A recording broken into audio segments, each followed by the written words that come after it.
Hello everyone, it's me, DillysSims. Welcome back to my channel.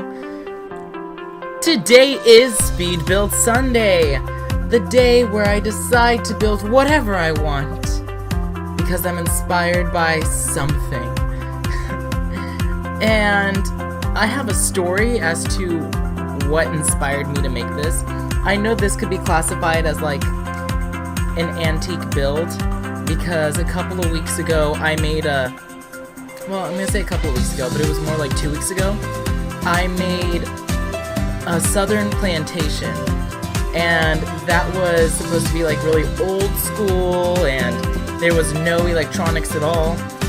But this build, I named it A Little House in Paris. Even though it is not a little house, it's a 4-bedroom, 3-bathroom home. And when I started making it, I was just gonna make it a very like standard, generic home. Like I didn't have a family in mind or anything. And then I started like furnishing the bedrooms and furnishing the house a little bit with like electronics, and then I made a storyline for the house. So this house, still, it's in Paris, because I can only see a house like this in Paris. It's like a family home, so it was given to this new family. Well, I'm saying new family, but the pink room is, I'm assuming it's a teenage girl's room. So like the grandparents died, and either the mom or dad, their child moved into this house with their family. So it's very antique looking. A lot of the furniture is very old school, but they still have TV, they don't have a real stereo, they have like a record player, which I thought was really cute. They have modern appliances in the kitchen. The kids' bedrooms have modern toys and stuff. The little girl has a computer in her room. Well, I'm saying a little girl, but the teenage daughter's room, the pink room, has a computer. So even though it's very antique looking, we do have normal, modern aspects to it. Or I was gonna say appliances, but items. There you go. Modern items. And well, if I sound sick, I am so sorry, guys. I don't know what's going on. Lately, every single day, and I do not kid you when I say every single day, I have been waking up with a sore throat. And this morning, and I'm recording this on Friday, this morning I got up to go to work, and my family wasn't home. It was just me, because my mom went to work, my sister went to work, and my other sister went to school with my mom, because my mom works out of school, and I was home alone. So I got up, put some music on, because I don't like to be home alone. Well, I do like to be home alone, but it's weird when you have a big family, or a family that's as loud as mine. That's more accurate. And it's very quiet. It's very off-putting, because your house is never that quiet. And so I put on some music, and I was trying to sing, but my throat was so like sore and dry and raspy. It just sounded like a frog. And if I sound like that right now, I'm so sorry. I'm trying hard not to sound like that for you guys. So if I am, so sorry. My apologies. If not, just, I don't know. I guess I'm on drugs. Just brand me stupid because I don't sound sick. But just in case I do. Yeah. And let me tell you the origin story of why I decided to make A Little House in Paris. So, Little Simsy is a YouTuber, or she's actually a simmer, and she, I think, went to New York, or is going to New York, and she mentioned in her podcast with her mom, actually this was a couple weeks ago, that they are going to go to New York, and they're going to go see a couple of musicals, and one of the musicals they either went or are going to go see is Anastasia, the musical. And I, for some reason, heard that, and I was like, oh my god, that was like my favorite childhood cartoon back in the day when I was a youngling. And if you ever watched the cartoon Anastasia, good movie, by far one of my favorite movies. And let me tell you, I started watching it, and I do not cry. This sounds very like macho and manly to say something like that, but I do not cry. I do my very best to not cry, not when it comes to like sad feelings, because I can do happy feelings all day, but I try my very best to not do sad feelings. So like, I went to my coworker's son's funeral, did not cry. My cousin died about a year, or less than a year ago, did not cry. I am very monotone feeling-wise, if that makes sense. I'm very chill when it comes to my feelings. I only try to emote happy feelings. And, sorry, so I was watching Anastasia, the cartoon, and like the first 5 minutes I was crying. I don't know why. I was over like come with emotions that I started crying, and I don't know why. I felt like my sister because she cries over the dumbest stuff, but I was just overcome with emotions. I didn't understand why I was crying, and the cartoon like barely started too, and I'm not kidding, like 4 minutes into the movie, 4 or 5, because I was like, I have to make a mental note of this, but I want to say like 4 or 5 minutes into the movie, I just started like crying, like I was watching in tears. I could feel them falling down my face. Yeah, but if you watch the movie, or if you haven't, let me talk to you about it.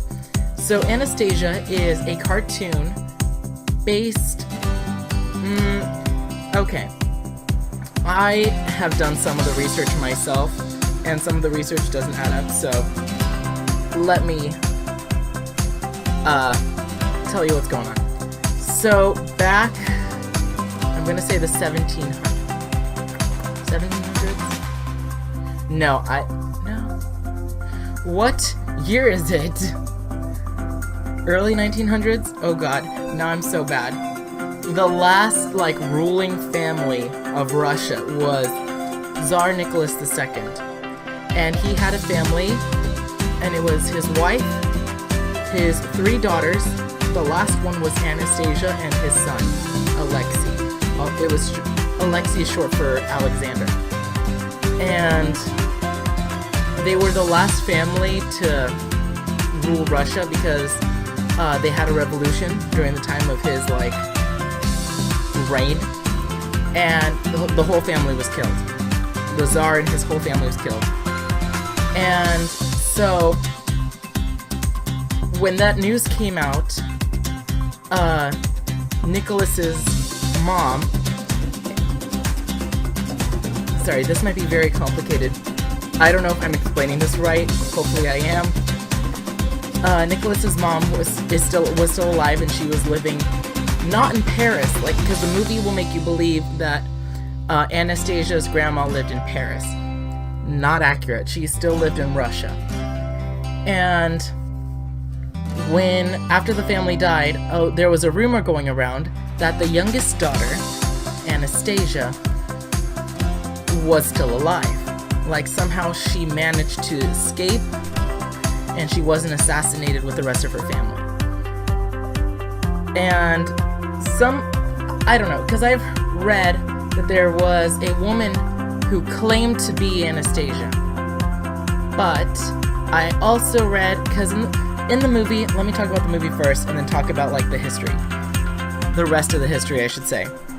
So, in the movie, Anastasia and her family, they made it very PG, so you don't get to see, like, the family being assassinated. So you see, like, Anastasia and her grandma, like, who cares about, like, the mom, dad, and the rest of her family? They were, like, escaping, and so, like, her and her grandma got into a train. Well, the grandma got into a train, and little Anastasia was like, "Oh my god, grandma, give me your hand!" And then, she let go, Anastasia fell, and then apparently became unconscious, and lost her memory of who she was. And then Many years later, a grown-up Anastasia, she turns 18 and the orphanage that she's been living at kicks her out. And so she wants to go on a journey to find out who she is, where she comes from, and she has this like necklace that her well, she doesn't know it's her grandma because she doesn't have any memories of her family. She has a necklace that she's been wearing throughout her entire childhood, and it says "Together in Paris" because that's where Anastasia's grandma lives. And so she goes on a journey, and she runs into a man called his name is Dimitri. And around this time in the movie, the grandma is not holding auditions. She is trying to find her granddaughter Anastasia, because the rumor is going around that she survived somehow. And so Dimitri's convinced that he could find a woman, train her to look, act, sound like what Anastasia would sound like, and act like, so many years later. And so she's like, okay, yeah, I'll go with you. Maybe this old woman is a part of my family. Because she didn't realize that he was just at first he was just using her, and then they developed feelings and all that fun stuff. Great movie, I recommend it. You can find it. Is it on Netflix? Where's my phone? If my phone's not near me, I'm not gonna look it up. Where's my phone? Never mind. It might be on Netflix.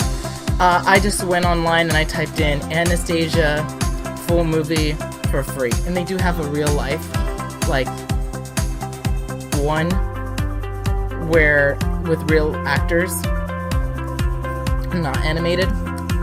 And so they go to Paris, and the grandma's cousin lives in a house kind of like this. This house is modeled after Anastasia's grandma's cousin. It's very beautiful, very antique, because this takes place, I'm going to guess, in the 1930s. And so, her and her grandma meet. Her grandma, realizes that it's her granddaughter. They make up. They make up, and they basically live happily ever after the end. I cut out a huge chunk of time because I don't have that much time. Well, I have another 10 minutes to talk to you. And the rest of it's magic and other stuff I don't really care about. So let's go back to the history part. So when the Tsar was assassinated, people told his mom, Anastasia's grandma, and history says that she didn't believe it, and that she just denied every person who said your son and your grandchildren were assassinated. That she didn't believe it, and then she just basically died 10 years later of a heartache, in denial that her family was assassinated. Oh, that's my computer. It's talking to me. My small laptop that I use for school. Let me just plug it in for a hot minute. Okay, I'm back. And so she didn't hold auditions to see if Anastasia was alive, even though there was a woman around that time who was claiming to be Anastasia, but she could have just been mentally ill. And that's a huge history lesson for no reason as to why I created this house. Yeah. But how are you guys doing? Good. I'm good. Except for being sick, possibly. I don't know what's going on with my throat. But every single day I wake up and it is dry. This morning, it was so bad. My breakfast consisted of hot water and lemon. That was my breakfast, was hot water and lemon, because I was it's too hard to just swallow anything because my throat was so dry. So I needed to lube it up, I guess. That's what I would call it, lubing up my throat. Yeah. Do I have... Oh, I've been watching a TV show lately on Showtime. What is it called? The Secret Diary of a Call Girl. I remember, like... When did I stumble upon this? Because I remember I was in, like, high school maybe, and I've always wanted to watch it. But every time I would go onto Google and, like, type in Secret Diary of a Call Girl, it wouldn't show up as, like, a thing I could watch for free on Footlocker or something. And I just couldn't find it. Now, there's a video store that it's kind of, how do I put this? It's kind of like FYE for your entertainment. So it, like, buys and sells DVDs and movies, CDs to listen to. And so I stopped there, and I wanted to see if I could find all 4 seasons of the Secret Diary of a Call Girl, yeah. And I couldn't find it. And the person I was with at the time was going online to see if he could find it for me. And he was like, oh, if you go onto Showtime, you could sign up for a free trial, and you could, like, binge watch the entire show. And I was like, nuh-uh. It's like a 7-day free trial, so I have to cancel it. Ooh, any day now. Right? Because when did I sign up for it? Tuesday? Yeah. It's okay. I have a couple of episodes left. But it is surprisingly good. I didn't think it was going to be that good, because the first season left me kind of iffy about it. But I was actually pleasantly surprised about how good it was. You know what? I'll talk to you guys about it, because I have nothing else better to talk about. My life has been pretty boring as of late. Ooh, I have a test. Not that you guys care, but I have a test coming up on Wednesday. Yeah, Wednesday. Ooh. Let me tell you, I am so afraid of math. And, I mean, it might have just been, like, socially programmed in me from a young age that I am bad at math. Like, people have, like, they haven't told me, but my teacher says that you should never say, because he's, like, a math teacher, and my math is to, like, teach elementary school kids. He says, do not ever say math is not fun. Never say math is hard, because your students will believe that. And I don't know if I believe that math is hard because my teacher said it was hard, because my classmates said it was hard, and I just believed it. But I personally believe that math is hard. I believe that it is a not social. You have to be on a certain mental level to do, like, math takes up a certain, like, mental level. And I don't know if I'm at that mental level yet, but I would love to be. Hopefully one day I will be able to do math and just be like, yeah, I'm so good at it. Maybe when I'm a teacher and I've done it, like, many, many years. Hopefully. But who knows? We'll see. Well, what was I going to talk about? Oh, yes. The Secret Diary of a Call Girl. I have been binge watching that recently, and it is surprisingly so good. I liked the first season, and then the second season got better, and then the third, because, you know, the first season, they're, like, starting to find out, who are these characters? What are they like? And then I found out that, like, the TV show, The Secret Diary of a Call Girl, is based off of a book called The Diary of a London Call Girl. Yeah. So I want to listen to that, and so I'm waiting for my Showtime subscription to end, or, like, free trial to end, because I found out that Amazon Prime, you can download a Kindle app, and then temporarily for 7 days download the Kindle app, or try out Kindle reading services or whatever, and I could just binge listen to that. And there's a lot of binging in my life, obviously. And, sorry, this is probably a bad voiceover. You guys don't care about anything that's going on in my life. You're like, I don't care about these TV shows and movies. Thank you for giving me a history lesson. I just finished my AP history class. Thank you, Dylan. Sorry. You're welcome for this really bad voiceover. What was... Yeah, but the Secret Diary of a London Call Girl is basically just that. So, the first season focuses on a girl named Hannah, and her escort name is Belle. And basically, Belle talks to the camera, so she breaks the fourth wall. And normally I don't like that, but I like that she does it.